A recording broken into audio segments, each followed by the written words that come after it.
Hi Clovers, welcome back to my YouTube channel. Yay!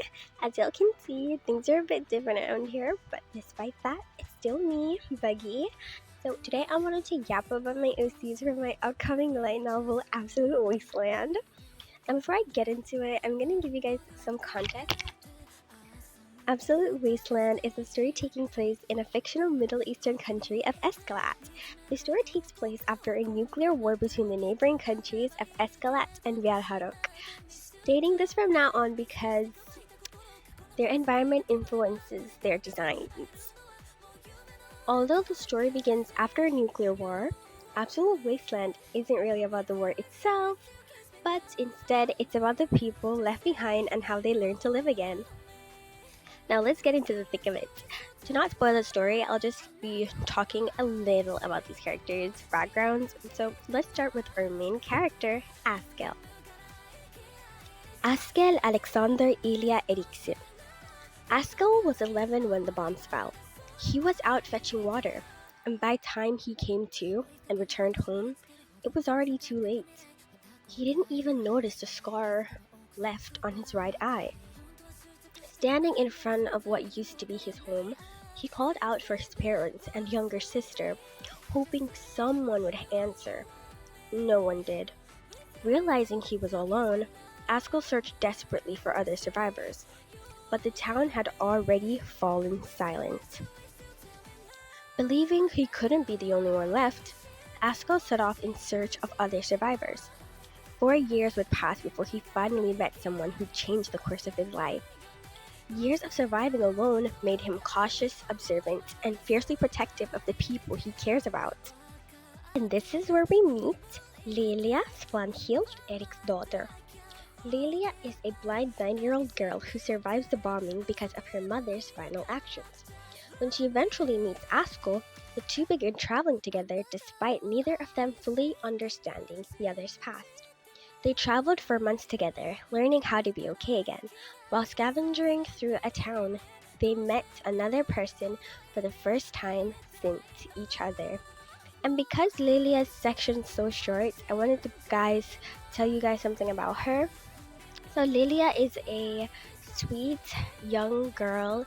She's really aloof, but she's very perceptive. She's blind at birth, so it makes her very perceptive to hearing and touching. So that is how she is portrayed in the story. She's portrayed as a character that, although they seem unknowing and really timid, they're really outgoing and really, she sees everything she just can't see with her eyes, if you guys understand what I'm saying. Okay? Now, the person that Lilia and Askel meet is Björn Alexei Volkov. Before the war, Björn was a renowned chef who dreamed of a quiet future with the woman he loved. The bombing took that future away from him. After spending years searching for a refugee camp that never seemed to exist, he eventually settled into a lonely routine until 2 children unexpectedly wandered into his life. Bjorn's section is really short also, so I'm gonna tell you guys a little about Bjorn. So before the war, he was really charismatic, he was really outgoing, and he seemed to be loved by the entire town. Everyone loved him. And he was a family guy. Like, he loved people, he loved his family meant everything to him. So yeah. And since I don't have a lot to say about the characters themselves, because if I do, I'll end up spoiling the story, I'll just tell you guys a little bit about the traditions, or just a little bit about Escalat as a country, because I think Escalat is a really good country. And also, I accidentally might have created a language and also written a song for this story, but it's just a process of engaging with yourself in a story and just loving your characters and your world building. I just thought it was so fun. Like, I was just writing the story and it just popped up in my head. I'm like, actually, let me create a language and write a song for this, because who's gonna stop me, right? It's my story, I can do what I want. But yeah, So the people that live in Escalat are called the Escalatis, and they speak Escalati. Their whole schnick, I guess you would kind of call it, I don't know. Like their whole thing is they value family. As a country, the Escalatis value family. Family is the most important thing. And because they're based kind of like about on Middle Eastern traditions, their families are on the extended scale. So their families are really big families. And they don't play about families. They don't play about them, okay? So I'm gonna say that. And their dishes are also like very, very Middle Eastern. They cook a lot of stews, curries, and bread, flour dishes, I'll say. But I don't know. Like for this, see, I don't know why I made. Okay, you know what? Because I'm rambling a lot. Let's move on to the next thing. Since the environment is really hot because they live in, a desert country, they wear a lot of light colors and they wear a lot of sweaters and jackets at night to keep them cool. The fabric is made from cotton, either a cotton mixture or linen or a cotton linen mixture.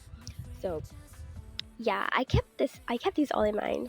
Now, the designs you see for these characters now are the same. I'd say they're literally exact same designs as I had before, but the outfits are kind of slightly different. The only thing is for Asko, he isn't wearing his knapsack, his bag, his backpack. He isn't wearing it in my drawings because I couldn't be bothered to draw that, but he does wear it 24/7. Yeah. So I'm gonna show you guys the old designs on screen and the new designs. As you guys can see, the new designs are here. The only person that I didn't design for my old rendition of the story was Bjorn because he wasn't a character in the story at that time, but I made him a character in the story this time, so I don't really have like a full design of him. I only have designed his wardrobe, like his clothes that he wears and what he carries around. I know what he carries around. Okay, you know what? Actually, this is gonna make me jump into another section. Little things that the characters carry around. Okay, so we're gonna start off strong with Asko. So Asko carries around this dagger. He carries around like books. He likes stories. He likes to read a lot. He loves to read, so he has a lot of storybooks and he carries around his dagger for protection. But he doesn't really use it that often, but just know that he has it. That's basically what Asko carries around that's personal to him. For our next character, Lilia. Lilia carries around this teddy bear. Not a teddy bear, it's a plush doll. I won't give you guys too much onto it, but you can see it in her drawings, some of her drawings that I have up on screen. She has this plush sheep. She carries it around because it was a gift. I won't tell you guys a lot because it's going to spoil the story. It's very important. But yeah, so she carries that around, and that's basically, and her sketchbook because she likes to draw. Moving on to the final character, Bjorn. Bjorn carries around his cookbook. It's a very special cookbook for him because it was given to him by a special person in his life. I won't tell you guys who. You'll have to read and find it out. But yeah, it was given to him by a special person. And he also carries around, I won't tell you what else he carries around, but just know it's shiny and it can go on a finger.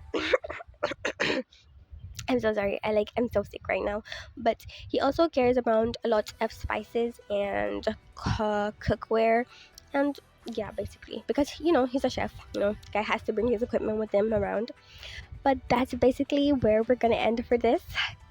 So yeah. Actually, I had a lot of fun talking about them. I don't know. I love my characters so much, and I really want to talk about them, but I can't talk about them without spoiling the story. So I've had to cut down literally what I wrote to talk about them. So yeah, I just hope you guys like them because I love them so much. they have a special place in my heart. Like I had this story for years. I had this story for years, bro. Not years, 1 year, but still, I had it for a year, and I totally forgot about it. I was actually going through my gallery when I saw the picture that I took of this old sketches for them, because I used to draw them a lot at school. I used to draw them on the school, the school's board, you know. Yeah, so bro, I was just so obsessed with them. I was just so obsessed with them until like I am technically I'm always obsessed with my characters at one point until I just forget about them and then remember them. But when I remember them, I thought, you know what, I have to revamp this story because I love these characters. And I was supposed to just write a little summary about the story, but I ended up writing a whole chapter that night. And I was like, oh, you know, this is kind of okay, fine. I'll just write a whole story about them. Why not? I mean, I love them. So, yeah. All right. And that's a wrap. I know you guys are tired of hearing me talk about these guys, but I'm just so obsessed with them. I hope you guys really enjoyed this character analysis. Not really analysis, but you know what I mean. So, yeah. I sure do love my OCs. Like, I love them so much. And I was so happy that I got to share them with you today. If you guys are interested in beta reading my light novel when it's finished, because I need someone to beta read this for me, because it's the first time I'm literally writing a light novel that is not a fan fiction. It's like the first time I'm writing a light novel at all. And I need help, guys. So if you are willing to be a beta reader for my novel, I would so love that right now. Please do comment and let me know. I'm like, oh, please comment and let me know if you guys want to be like a beta reader. Okay? Also, if you guys have any OC stories that you guys want to share with me, please do, because I love people's OCs. And I love my OCs, but I love people's OCs too. Like, I love them. You might can even say, like, I love them more than I love IP characters. Like, yeah, I love them so much. So, that was all. That's all from Buggy today. I'll see you in the patch, clovers.